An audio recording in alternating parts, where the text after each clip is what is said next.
En el siguiente video analizaremos el Colegio Público Hernando Durán Dussán a la luz de las políticas públicas, el diseño curricular y el enfoque pedagógico que sustentan sus prácticas educativas. Como una brevísima contextualización, cabe mencionar que es un colegio de aquellos llamados megacolegios que acogen a más de 1000 estudiantes y a su vez con una demanda de más de 2000 estudiantes esperando cupo. Según nos dejó saber el profesor de filosofía de la institución en una lacónica entrevista. Sin más y para empezar, daremos paso a el diseño curricular, el cual se construye de 4 etapas nodales. El primero está compuesto por el diseño, en donde entran a jugar elementos como el proceso teórico, las decisiones institucionales, la coherencia y a grandes rasgos todos aquellos elementos que fundamentan el currículo. En segunda instancia encontramos la construcción del currículo, cuyos elementos son la elaboración puntual y concreta de mallas curriculares, elaboración de macro, meso y microcurrículo, entre otras. Elementos que están todos dirigidos a una orientación más operativa, la cual genera un contraste o una diferencia con la instancia anterior, que es el diseño, cuya orientación es más de corte teórica. Como tercera instancia encontramos la implementación del currículo, que está delimitada a la gestión puntual en las aulas y se enfoca en los procesos específicos educativos. Por último encontramos la evaluación o retroalimentación, en donde hallamos el impacto del currículo, así como miradas retrospectivas que arrojan posibles mejoramientos de las fases previas. Estas 4 fases tienen una relación de interdependencia y de desarrollo continuo. El referente normativo para esta arquitectura curricular, según el Colegio Hernando Durán Dussán, se apoya en el artículo 76 de la Ley General de Educación, donde se lee que el currículo es el conjunto de criterios, planes de estudio, programas, metodologías y procesos que contribuyen a la formación integral y a la construcción de la identidad cultural nacional, regional y local, incluyendo también los recursos humanos, académicos y físicos para poner en práctica las políticas y llevar a cabo el proyecto educativo institucional. La cita es pertinente para mostrar, si se quiere,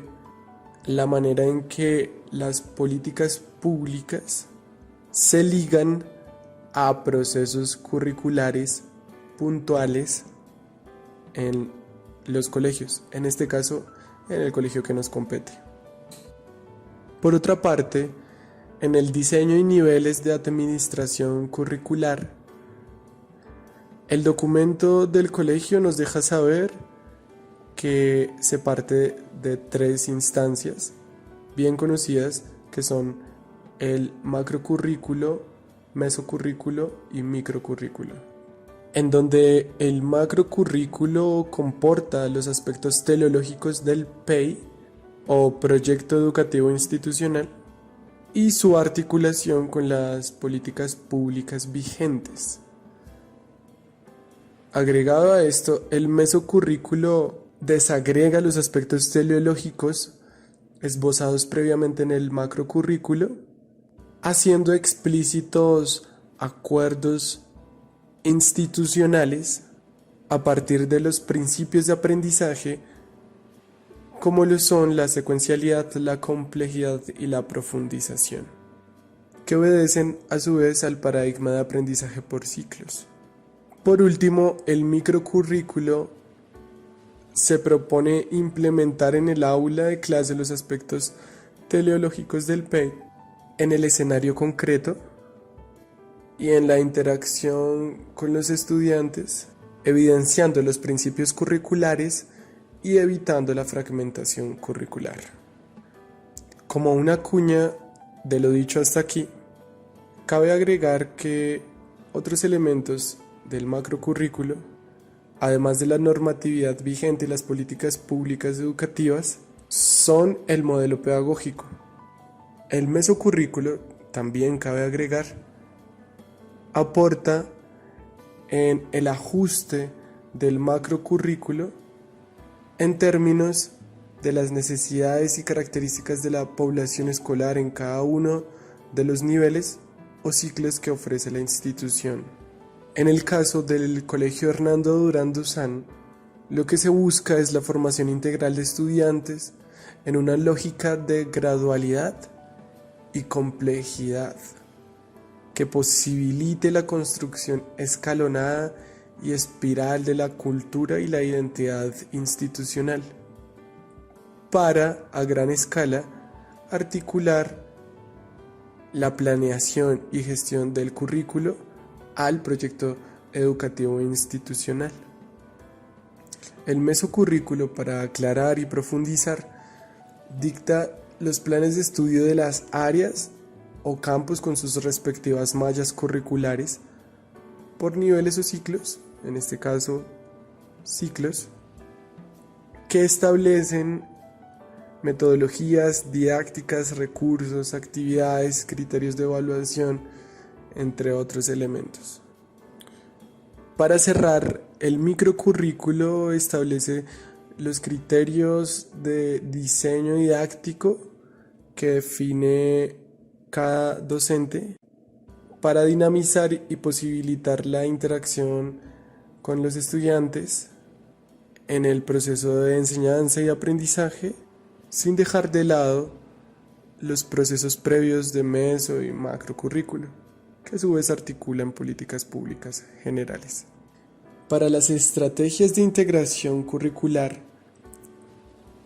que en el caso del Colegio Hernando Durán Duzán toman su fundamento del diseño curricular de la teoría de complejidad de Morin, en donde se inicia con un principio dialógico, se continúa con un principio de recursividad organizacional para desembocar en un principio hologramático, con elementos integradores como los temas, los proyectos productivos, las actividades lúdicas y académicas, los centros de interés, los textos, los conceptos integradores, los tópicos generadores y preguntas problemáticas, cuyo correlato normativo se encuentra en el artículo 79 de la Ley 115 de 1994, donde se especifica que el plan de estudios es el esquema estructurado de las áreas obligatorias y fundamentales y de áreas optativas con sus respectivas asignaturas que forman parte del currículo de los establecimientos educativos, etc. En la malla curricular, que es la matriz que presenta de forma organizada y sistemática los saberes, así como evidencia la evolución de los aprendizajes de grado a grado y en el proceso intrínseco de cada grado. La malla también tiene su referente legal, que son los lineamientos curriculares del MEN, los estándares curriculares del MEN también, así como el documento del ICFES, donde se evidencian los ámbitos en que se desarrolla la propuesta evaluativa a nivel Bogotá y las especificidades del PEI en la Ley 115 antes mencionada. Para la elaboración de la malla se procede a seleccionar el ciclo, el grado y la forma colectiva de los pares académicos, quienes escogen los saberes esenciales propios de cada ciclo. Aquí podemos ver una posible lectura de la malla curricular, según los ciclos. Ya en cuanto se refiere a las políticas educativas puntuales del Colegio Hernando Durán Duzán, encontramos en el PEI la siguiente cita. El colegio integra en sus aulas estudiantes con diagnóstico clínico, con limitaciones neuromotoras y cognitivas, concebidas en el marco de diversidad y derecho que tiene toda persona a la educación nacional en el decreto 2082 de 2009 y en la ley 15 de 1994. Así, el colegio busca crear un plan de trabajo personalizado para atender las dificultades de estudiantes con discapacidad, con la estrategia por parte de los docentes de crear dinámicas pertinentes y acordes a las situaciones. A un nivel más amplio, el colegio cuenta con un proyecto llamado Capacidades Diversas, en cuyo marco se inscribe tanto la educación inclusiva, que además de brindar apoyo a la población con discapacidad, acoge toda la población vulnerable, con diferencias étnicas, sociales o individuales a la hora de desarrollar procesos de enseñanza y aprendizaje. En cuanto al enfoque pedagógico, en la página 19 del proyecto educativo institucional se nos informa que las corrientes que sustentan la institución son, por una parte, la antropología filosófica. En el caso del área de filosofía específicamente, y por otra parte, la pedagogía crítica de corte freiriano, en donde uno de los elementos relevantes a ponderar, la lectura de la realidad concreta del estudiante, su historia individual, sus vicisitudes vitales y el tiempo en el que se desenvuelve su proceso formativo para poder, con todo este contexto, crear sujetos críticos que apunten a una posible transformación social.